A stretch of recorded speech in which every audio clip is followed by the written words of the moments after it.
Hey guys, welcome back to another episode of Overland in Chelsea. Obviously, no episode last week because I was at the UCL game, so we didn't have an episode, but we are back with another one. Lots of football, tons of games. I was looking at the schedule, I was like, oh my god, I can't believe this.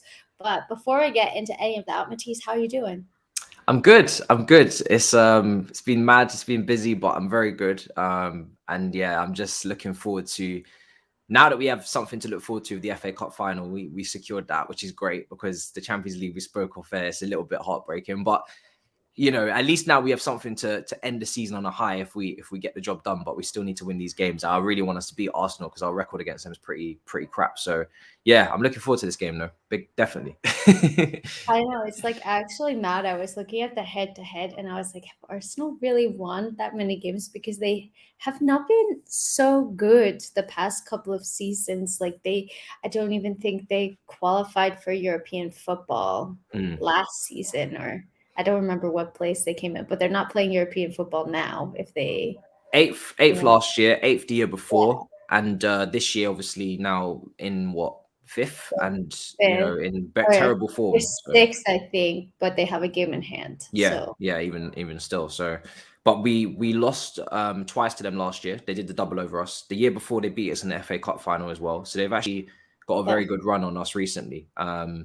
And yeah, we need to fix that. We need to sort that out. So we need to. It's just a lot of pressure because I feel like for me, it's like every time we speak about Chelsea and Arsenal, it's like, well, we're much better than them. We're champions of Europe, we're champions of the world. But at the end of the day, we're still in the conversation for top four a couple of weeks ago with them. Now I know it was mostly banter, but it's just even disrespectful the fact that we're even in these conversations. Like we should be a comfortably third place team. There shouldn't even be the conversation of Chelsea finishing in the top four. If we're to make serious progress. And the last few seasons, we've just been finishing fourth, third, and we're always in this conversation. So I think we need to put some daylight between us and them by winning this game and showing we're actually better than them on the pitch. It's mad because I feel like no matter how poorly Arsenal doing, I remember I think it was last December when they had like not won a game for 10 games and they were on this like really poor run of form, and then they went and beat us. I was like, what is it about this team, about this London derby, that like they just love to play against us and they always happen to show up? And not gonna lie, I'm feeling a little bit nervous because they have 4 losses in their last 5 games. Mm. But that kind of like I feel like will spur them on a bit more to like want to play well against us. What do Yeah. you think? When a team has lost 3 games in a row to Yeah. teams that you expect them to beat, like Palace and Brighton and Southampton, and they're in a race for something as well, there has to be kickback. Like you just have to assume they're going to respond at some point. They can't just keep losing game after game after game. So I'm looking at it, I'm thinking to myself, at some point we're gonna have to face some sort of response from Arsenal, and I'm hoping that's not against us. And obviously we have tendencies to be charity FC as well, so we have to be careful of that. And also laid on top of that, we played twice last week, two very very tough games, big games as well. And you just hope there's no complacency and tiredness going into this match, because when you look at the league table, it's not a must win for us. Like we can afford to be a little bit on the beach a bit, but again, I don't want us to be. I want us to finish third comfortably and properly. So I'm a bit worried about that. And if we make too many changes, we know this Chelsea team starts to become very disjointed as well. So we need to watch out for those things. But I'm still confident, even though I've said all that. And that's kind of like exactly what Thomas Tuchel spoke about in the press conference. He said, like, I think somebody asked, well, you guys are pretty much guaranteed third spot at this point. He said, no, nothing's guaranteed. Maybe we could finish second, which I do think is a bit of a reach, but maybe we finish fourth. Like, we have to fight for every single game. So I think that he definitely has the right mentality. But like you've said, we've seen this team kind of have these brilliant games, like against Real Madrid away. I thought that they were incredible and played so well, but they have like a lot of trouble like keeping that intensity throughout matches and playing at that same like high level. And I Mm. think we kind of saw that in the first half of the game against Crystal Palace. Like I thought that we looked really leggy, really tired, and then halftime came and Thomas Tuchel made some tactical changes and we were able to get the result. But it's definitely something that I worry about. Mm. I want to go through maybe some key players. Tuchel spoke about Lukaku and how he's not like match fit. Yeah. I don't know if he's been. Do you know if he's been injured? I know he was injured, but like a while It was a ago, while ago. Yeah, he like was. like before his interview, like Yeah. October, November. So I Um. don't know if he's still like coming back from that. But Thomas Tuchel said, well, he can't play 90 minutes, definitely maybe 60, but also like Kai Havertz has been playing so well. But with the amount of games, like you mentioned, that Chelsea have 2 games Yeah. last week, 2 games this week, it's just like so much. What's the word?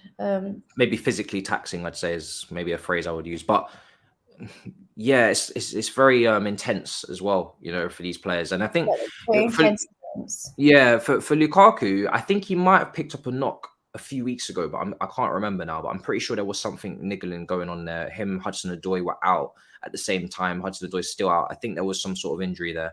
Um, so yeah, it looks. I mean, he then said that apparently in the quotes, because I've only read the quotes, I didn't watch it, but it seems like as if he can still start. He said that he could start, but yeah, I think when he's come on, he doesn't seem sharp for sure. He's missed some big opportunities. He missed a header against Real Madrid. He missed the tap in really against Palace.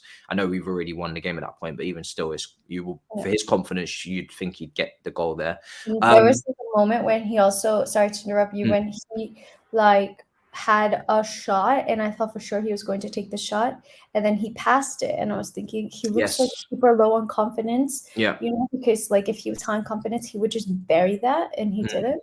But Lukaku is a confidence player because he wants to feel loved and he knows right now he's not really in that position at Chelsea. He's in a weird role where he had that run of games where he was starting. He was really, really poor. And I kept crying out for Kai every single time on every single show. When can Kai start up front? So he did get his go to start. And then it didn't go very well. And then now he's on the bench and he's been on the bench for a while now. And I think deservedly so. And we're playing well. And And Kai's better. playing well. Yeah, we've been better and Kai's playing well. So it's like he knows he's now back up. And it's like, for me, I just think he's just kind of course he wants to contribute and he wants to be involved, but I think he knows that this rest of the season, he's not going to play a massive part, especially when we're out of the Champions League now. So we've got less games.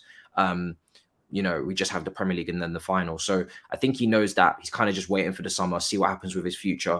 I know publicly it seems to keep coming out that he wants to try and continue to be here. But if I'm honest, I think it's just better to pack it up and go because there's no point trying to force something that's not working, especially when you have a World Cup coming up in It's December. true. I December. think that's going to play like a massive part, like more of a part than I really realized for a lot of these players' transfers about what Yeah. they're going to do. Yeah, because if you're a player and it's not working out for you at Chelsea and you've been here for a few years outside of Lukaku, of course, you got a World Cup coming up. Do you really want to be struggling again at the start of next season? You've only got a few months. You need to be starting games to get, match sharp.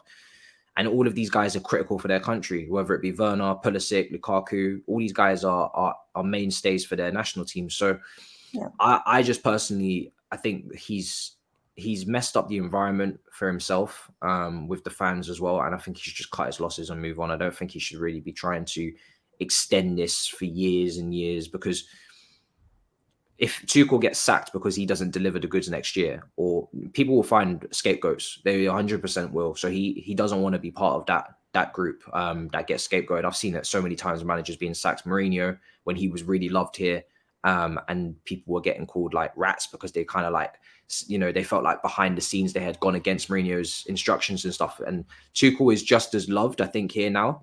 So if he does lose his job because performances aren't going well and people can't really see it being tactically, they see it as more maybe players dethroning him, and Lukaku will be taking a big weight of that because he's the one that started the unrest with his interview and kind of speaking against tactics, and so he needs to be careful a bit and probably cut his losses and just start afresh. So I take it from that you're starting Kai Havertz in this match. Yeah, I mean, I want Kai to start every game. The only thing I'm concerned with is it too many games for him? And is he tired? So I That's the was only thing that thinking, comes into yeah. it. Yeah. I And was thinking Lukaku that, did well and I was against like, Arsenal. I'd much rather play him against Arsenal than against West Ham, though.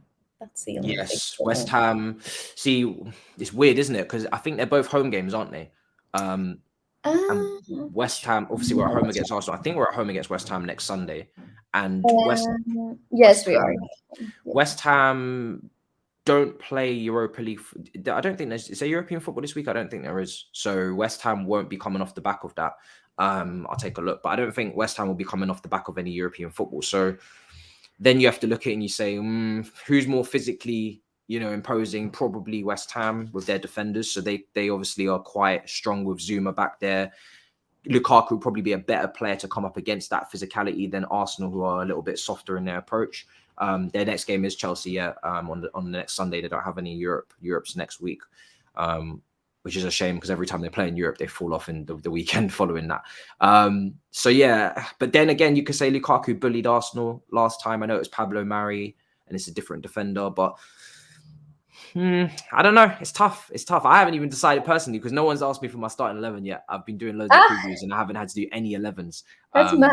Yeah, it's great. Trust me, because I've done about 3 previews now. No, 4 previews, and I haven't not once mentioned my starting 11, which has been wonderful because I don't know what it is.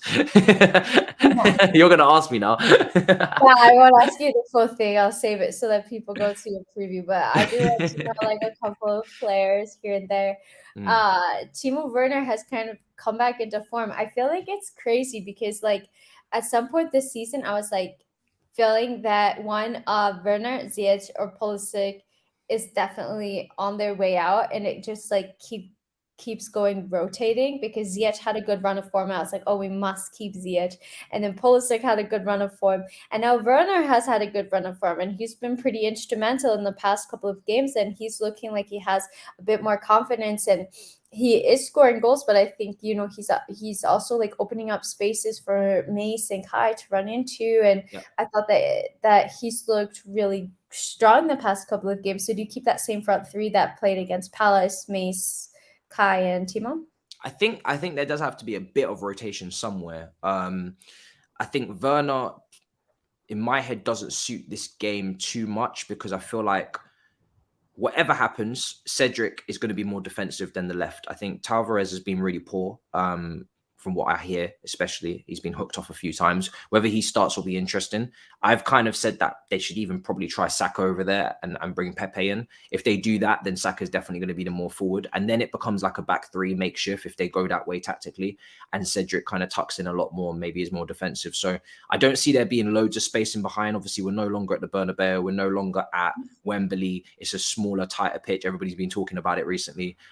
So I don't really see the advantages for Werner as much in this match. So I'm kind of moving more to a different front line where maybe someone like Ziyech gets on the pitch and gets to get involved now and show what he can do.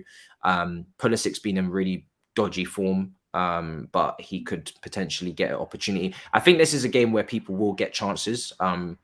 It will still be a quote unquote strong team, but it will be a team, I think, with a bit of rotation because it has to be after last week.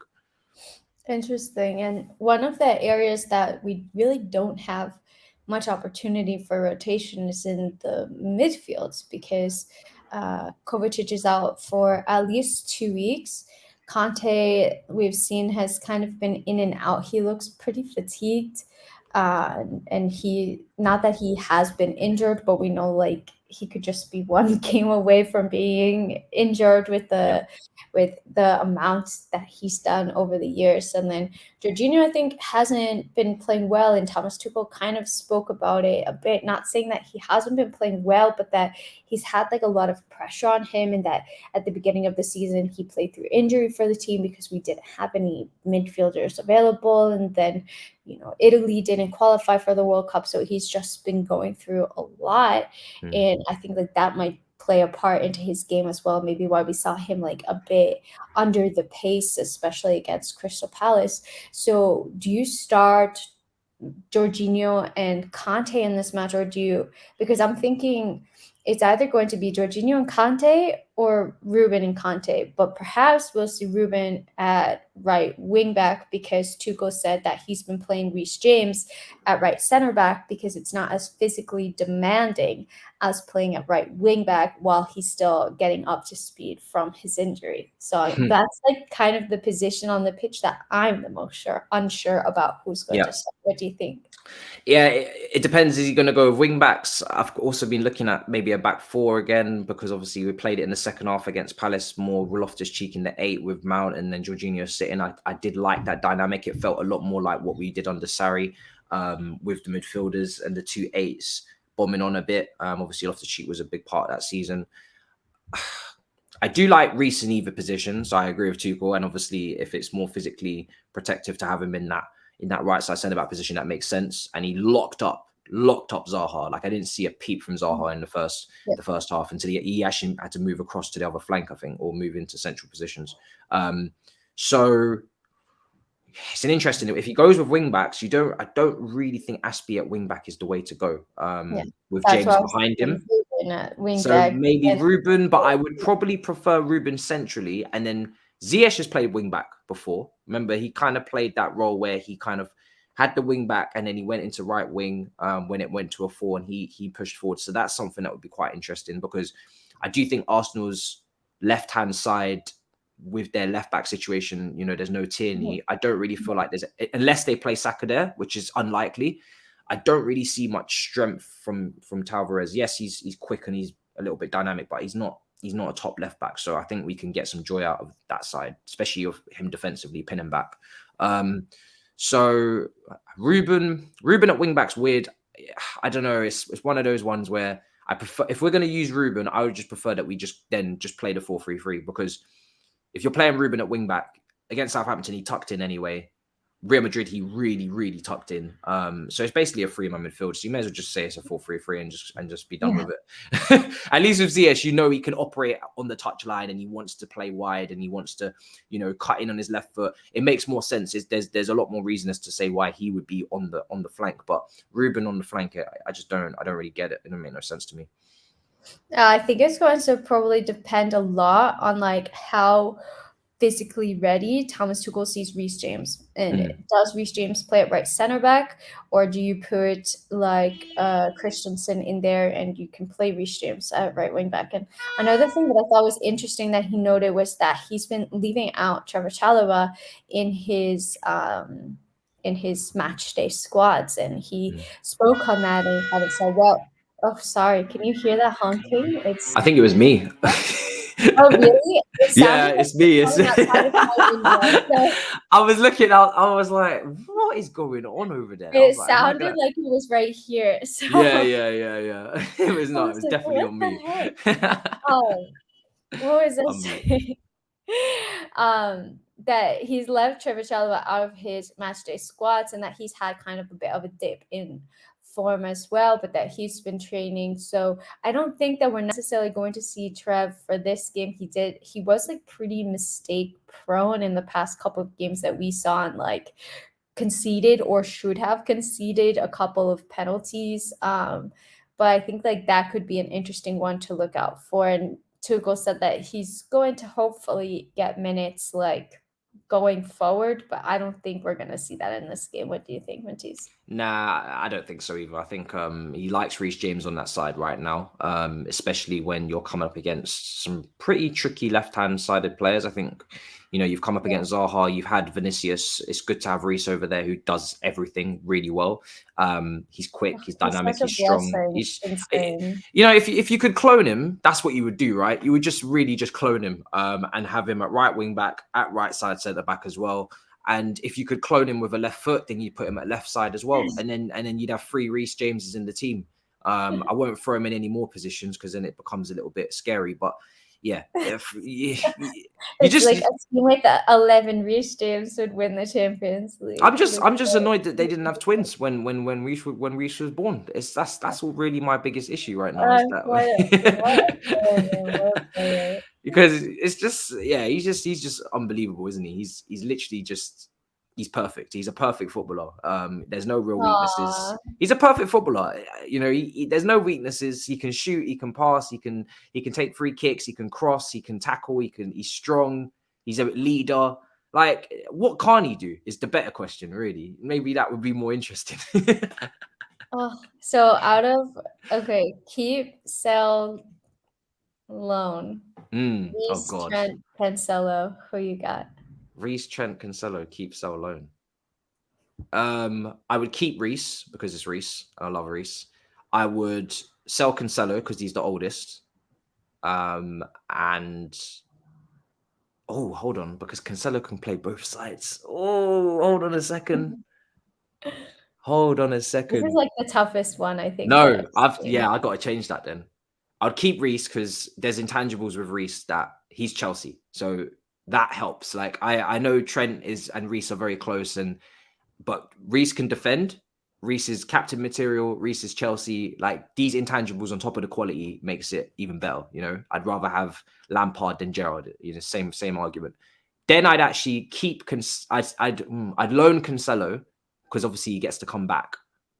Because he can play both left back and right back. So then we'd have a left back after Chilwell, and then I would sell Trent because he'd command a hell of a lot of money. We don't need Trent and Reece competing for 10 years, and then we can strengthen other positions. There you go. I love that reasoning. I love it. But we're keeping it short today, guys. Let me know if you're liking these like shorter 20-ish minute videos. But Matisse, to wrap things up, Arsenal have had 73 shots in their last couple of games, scored just twice. Yeah. So they're having trouble scoring goals. What is your score prediction for this match? My score prediction was 2-0. That I was do mine as think, well. Yeah. I do think their attack is weakened right now because there's no goals coming from Nketiah or Lacazette. Lacazette, I think, is out. So yeah, I think we can keep a clean sheet as long as everybody behaves. And then going forward, we just need to score a couple goals. And I know that sounds easy, but it's not because we are very inconsistent going forward. But we've been scoring goals recently. So I'm just going to say that we're going to score goals again. Literally, Love that's it. my logic. Love it. That was my score prediction. I was like going back and forth between a 2-0 and a 2-1, and I was like, I'm just gonna go for the clean sheet. Let's see. But guys, hope that you enjoyed this video. Thanks so much for watching. And Matisse, let everybody know where they can find you. MAH on YouTube. Preview will be dropping 10 p.m. tonight UK time, so probably maybe it'll be out already, maybe it won't be, but it will be up there. And then for me, content wise, watch along will be tomorrow on Twitch probably, and unless somebody calls my phone late on with some dramatic changes, and then review and the usual schedule continues, and all you can eat Chelsea's on Thursday morning recording, and then it will come out Thursday afternoon. So yeah, loads of content, and pleasure coming on, and wraps up a lovely day. Now I just get to pass out somewhere and watch Liverpool United. I know I still have like so much to record. I'm just gonna be trying to like bang it out before the game and try to eat something. So Food is very important right now. I'm not gonna lie to you. Yeah, I feel ya. I totally feel ya. So guys, hope that you enjoyed this video. If you did, make sure to drop the video a like, subscribe to my channel, subscribe to Matisse's channel, and yeah, tons of content coming up. I just realized like there's not so much football left. Like we only have like a month and a bit left, and it's so depressing that I don't know what I'm gonna do over the summer. But for now, there's tons of content, so make sure to sub to both of us, and we'll be back next week for another episode of Overland and Chelsea. And yeah, until next time, we're out. Bye.